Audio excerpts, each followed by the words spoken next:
Sports lovers అందరికీ welcome. ఇప్పుడే RCB RR మధ్య ఎలిమినేటర్ మ్యాచ్ కంప్లీట్ అయింది. ఆర్సీబీ ఎలిమినేట్ అయిపోయింది. మార్నింగ్ ఈవినింగ్ టాస్ ఓడిపోవడమే ఆల్మోస్ట్ ఆర్సీబీ ఓడిపోతుందని డిసైడ్ అయిపోయిన పరిస్థితి ఉంది. ఎందుకంటే జూ ఫ్యాక్టర్ అనేది చాలా క్లియర్గా కనిపించింది. నిన్న ఎస్ఆర్హెచ్ మ్యాచ్లో కూడా అదే పరిస్థితి ఉంది, ఈరోజు కూడా అదే పరిస్థితి. జూ అనేది చాలా ఇంపార్టెంట్ రోల్ పోషించింది. దానివల్ల టాస్ కూడా చాలా ఇంపార్టెంట్ రోల్ పోషించింది.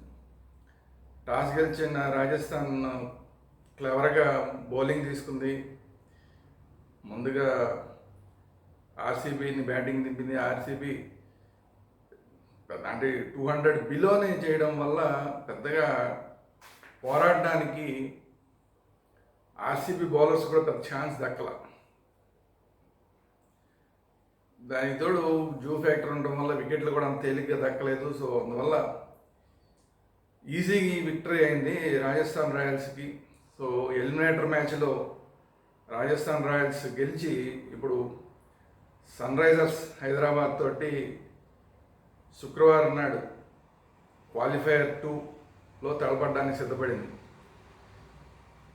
ఇప్పుడు చెన్నైలో ఈ మ్యాచ్ని జరగబోతున్నారు. ఈ మ్యాచ్ గెలవాలంటే ఎస్ఆర్హెచ్ చాలా కష్టపడాల్సిన పరిస్థితులు కనబడుతుంది. ఎందుకంటే వరుసగా 2 మ్యాచ్ల్లో ఫెయిల్ అవ్వడం అనేది ఇబ్బందిగా. ఇప్పుడు ట్రావెల్స్ హెడ్ చాలా తక్కువ స్కోర్కి అవుట్ అవ్వడం అనేది చాలా పెద్ద ఇంపాక్ట్ని ఎస్ఆర్హెచ్ బ్యాటింగ్ మీద చూపిస్తుంది. సో అందువల్ల ఎస్ఆర్హెచ్ ఈసారి మాత్రం టోటల్గా బౌలర్స్ కన్నా కూడా బ్యాట్స్మెన్ మీద ఆధారపడి ముందుకెళ్తుంది. కాబట్టి ఖచ్చితంగా ట్రావెల్స్ హెడ్, అభిషేక్ శర్మ ఈ ఓపెనింగ్ జోడీ అనేది ఖచ్చితంగా క్వాలిఫైయర్ 2లో సక్సెస్ అయితేనే ఎస్ఆర్హెచ్ ఫైనల్కి వెళ్ళడానికి అవకాశం ఉంది. అట్లా కాని పక్షంలో ఆర్ఆర్కి ఎక్కువ ఛాన్సెస్ ఉంటాయి. కారణం ఏంటంటే ఆర్ఆర్కి రాజస్థాన్ రాయల్స్కి బ్యాటింగ్ ఎంత స్ట్రాంగ్గా ఉందో బౌలింగ్ విభాగం కూడా అంత స్ట్రాంగ్గా ఉంది.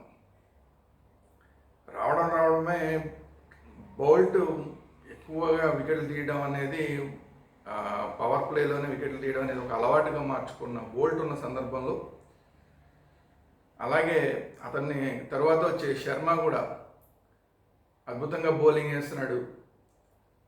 అది కాకుండా వరల్డ్ క్లాస్ స్పిన్నర్లు ఇద్దరు చాహల్, అశ్విన్ రూపంలో వీళ్ళిద్దరూ కూడా చాలా కీలకమైన పాత్రని ఆర్ఆర్ టీంలో పోషిస్తున్నారు.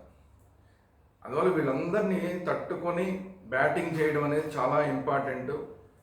ఎస్ఆర్హెచ్కి పవర్ ప్లేలో రికార్డ్ బ్రేక్ 125 చేశారు పవర్ ప్లేలో. సరే అవన్నీ మర్చిపోయినా అట్లీస్ట్ పవర్ ప్లేలో 70-80 కొడితే తప్ప, టోటల్గా 230 మినిమం కొట్టగలిగితే తప్ప ఆర్ఆర్ని కట్టడి చేయగలిగిన పరిస్థితి లేదు. లాస్ట్ టైం మ్యాచ్లో కూడా నేను చెప్పాను, 230 కొడితేనే క్వాలిఫైయర్లో కేకేఆర్ని మనం బీట్ చేయగలుగుతాం, వాళ్ళని ఆపగలుగుతామని చెప్పాను. కానీ కొట్టలేకపోయింది ఎస్ఆర్హెచ్. ఈసారి మ్యాచ్లో కూడా అంతే, మినిమం 230 కొట్టగలిగితేనే ఎస్ఆర్హెచ్కి ఛాన్సెస్ ఉంటాయి తప్ప లేదంటే ఆర్ఆర్కే ఛాన్సెస్ ఎక్కువ ఉంటాయి.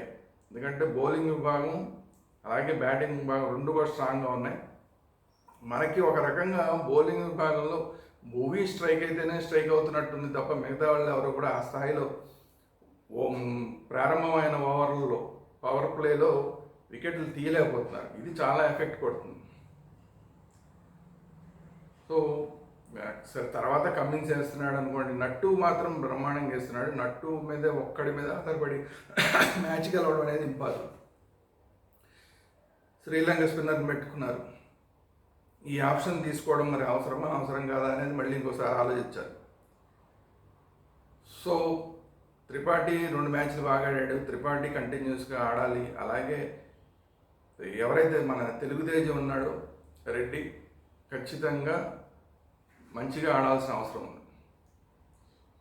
అభిషేక్ శర్మ, ట్రావెల్స్ హెడ్, కల్సన్, రెడ్డి, త్రిపాఠి ఈ 5గురు సరిగా ఆడితేనే గెలవగలం తప్ప వీళ్ళల్లో ఏ ఇద్దరు ఫెయిల్ అయినా కూడా ఎస్ఆర్హెచ్కి చాలా టఫ్ అయిపోతుంది, బౌలర్స్కి చాలా టఫ్ అయిపోతుంది డిఫెండ్ చేయడం.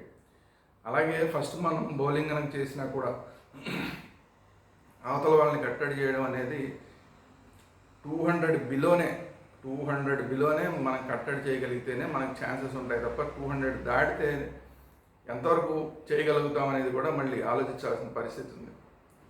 సో అందువల్ల చాలా జాగ్రత్తగా ఆడాల్సిన పరిస్థితులు ఉన్నాయి. ఎంత కష్టపడి వరుసగా ఇన్ని ఆర్సీబీ అన్ని మ్యాచ్లు గెలిచినా కూడా ఎలిమినేటర్లో ఏ విధంగా అయిపోయిందో నెక్స్ట్ రాబోయే మ్యాచ్ శుక్రవారం మ్యాచ్లో కూడా ఎవరైతే ఓడిపోతారో వాళ్ళు ఇంకా ఇంటికి వచ్చేయడం ఇప్పుడు దాకా కష్టపడినంతా కూడా వేస్ట్ అయిపోతుంది. గెలిచిన వాళ్ళు ఫైనల్కి వెళ్తారు, ఓడిన వాళ్ళు ఇంటికి వచ్చేస్తారు.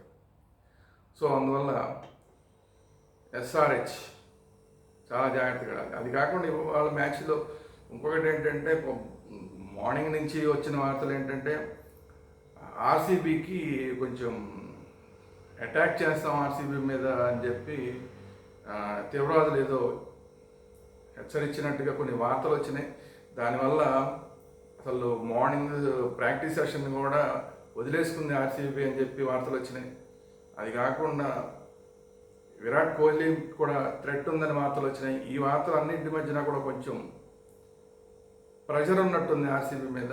ఆర్సీబీ ఆ ప్రెషర్ అనేది క్లియర్గా కనబడుతోంది. ఆ ప్రెషర్ వల్ల ఓడిపోయిందా మరి ఏంటి అనేది ఓవరాల్గా అయితే ఇన్నాళ్ళు కష్టపడి కోహ్లీ ఇన్నాళ్ళు కష్టపడినంత వేస్ట్ అయింది. అలాగా